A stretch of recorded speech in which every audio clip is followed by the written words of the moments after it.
বাংলাদেশের সংবেদনশীল একটি টান টান উত্তেজনা দেখা যাচ্ছে। আর এটি হলো বাউল শিল্পীদের আচরণ ও বক্তব্য।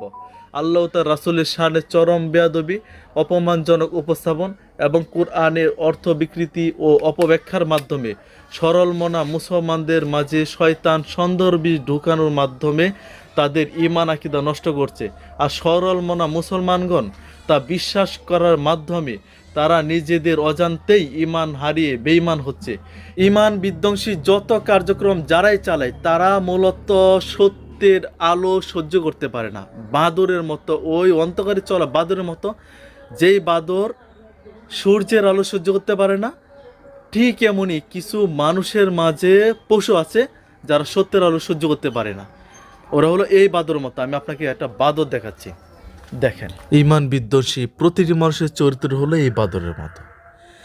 বাদর যেমন দিনের আলোতে চলতে পারে না, দিনের আলোকে ভয় পায়, তারাও সত্যের আলোকে ভয় পায়। বাদর যেমন যা ইচ্ছে তা খায়, যখন ইচ্ছে তখন খায়, যে মুখে খায় সেই মুখেই আবার মলত্যাগ করে, তারাও যা ইচ্ছে তা করে, যা ইচ্ছে তা বলে, এবং যেই মুখে আল্লাহ তার রাসূলের আবেগ তুলে ঠিক সেই মুখে আল্লাহ তার রাসূলকে নিয়ে কটূক্তি করে। ইনশাল্লাহ ঈমান বিধ্বংসী আর কোনো কার্যক্রম বাংলার মাটিতে করতে দেওয়া হবে না ইনশাআল্লাহ। তাওহীদের জনতা তার জবাব তৎক্ষণাৎ দিয়ে দিবে। আজ আমরা দেখছি কখনো বাউল, কখনো কাদিয়ানী কাফের সম্প্রদায়ের অপতৎপরতা, কখনো রাষ্ট্রদ্রোহী উগ্র ইসকনের বিষাক্ত প্রচারণা, কখনো রাজনৈতিক দল বা ব্যক্তির কুপ্রভাব, আবার কখনো প্রথম আলো, ডেইলি স্টারের মতো গুজব নির্ভর মিডিয়ার অপপ্রচার। সত্যি আমরা হতাশ হই।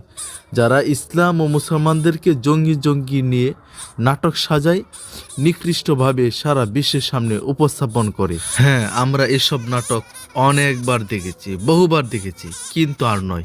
ইসলামের বিরুদ্ধে ষড়যন্ত্র করলে তাওহীদের জনতা আর নীরব থাকবে না ইনশাল্লাহ। কারণ ইসলামের মর্যাদাই আমাদের অঙ্গীকার, ঈমানের সুরক্ষাই আমাদের প্রথম দায়িত্ব, আর সত্য ন্যায় বলা এটা তো আমাদের ধর্মীয় শিক্ষা। এখন যদি আমাদের সরলতা দেখে আবুলের মতো বাউল আবার কোনো সুযোগ নেই সূরা নাসকে ডান্স ব্যাখ্যা করে, তবে আমরা তাদের মুখোশ খুলতে বাধ্য হব। সত্যি বলতে কি, বাউল এর বাংলা অর্থ হলো প্রস্রাব, মুত। আপনারা চাইলে চ্যাটজিপিটি অথবা গুগল অথবা কোনো ডিকশনারি দেখে নিতে পারেন। ইনশাল্লাহ আমি সত্য বলেছি এবং এটাই প্রমাণিত হবে। বাউল অর্থ প্রস্রাব, তাদের শব্দ বা উৎপত্তি নাপাক থেকে।